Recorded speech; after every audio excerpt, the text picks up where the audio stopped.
Hi boys, hope you're doing well. Got Mr. Ferriby here with me today. We're going to be looking at kicking, different types of kicks, and how and when to use them.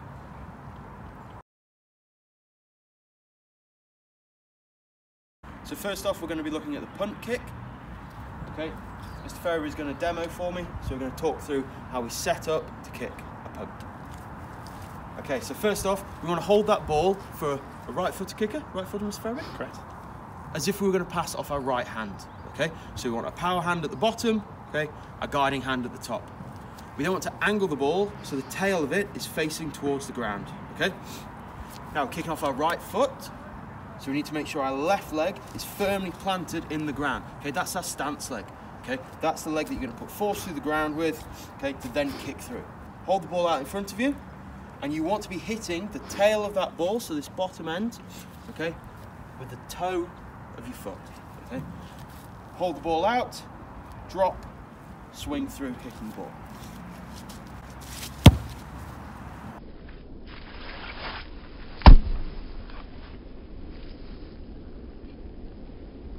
Mr. Thomas, when would a player get to use the punt kick in a match? So the punt kick can be used in a variety of situations. Okay, ideally, right, we want to use it to either win territory, to challenge for a high ball, or for our own clearance. Right, if we're stuck inside our own 22, inside our own 5 meters, and we want to get that ball downfield, okay, that's when we would want to use a punt kick. Why wouldn't people use a spiral? A spiral, whilst it might be effective, particularly against the opposition fullback, okay, for a territorial battle, because that's a lot harder to catch, it's also harder to perform under pressure. Okay, so next we're going to be looking at the grubber kick. Still got our right-footed kicker, still with our right hand at the back, left hand at the front. We want to angle that ball downwards, all right? And instead of hitting, we'll say the bottom of the ball, okay, we want to hit the top. But we want to make sure that we're hitting that ball towards the ground rather than hitting it up. And ideally we want it to bounce. On the third bounce, we want it to be popping up on the target. Okay, so facing down. Good.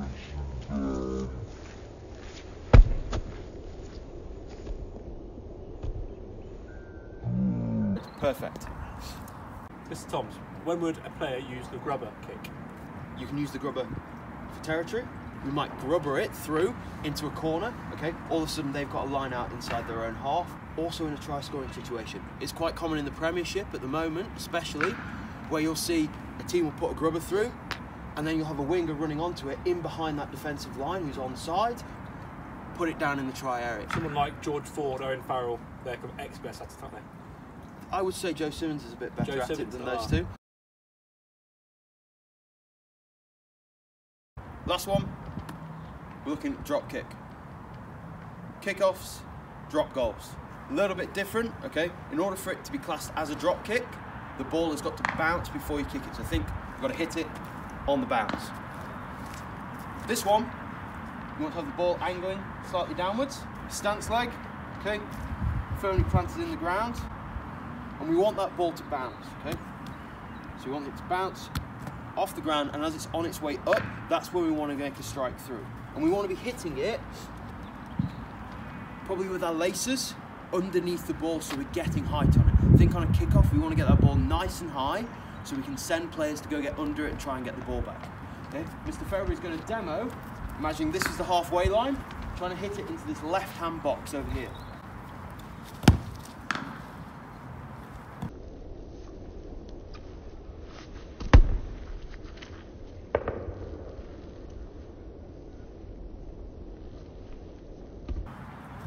Perfect. Mr. Thomas, when would a player use the drop goal? Score points. So a drop kick can be used to take 3 at any point in the game. Obviously at kickoff you can also use a drop kick, but generally in play you can use a drop kick. There's no stipulation on when you might use that. Why do you think the drop kick has gone out of fashion? 1995 World Cup, 2003 World Cup, obviously for England, it proved beneficial. Why don't we see it as often? I think if you look at 2003 is a great example, the time taken to set up that kick, and it's not a sure thing. So if there is nothing to lose, it's an option, so a kick to nothing. But it's definitely something I would like to see return to the game.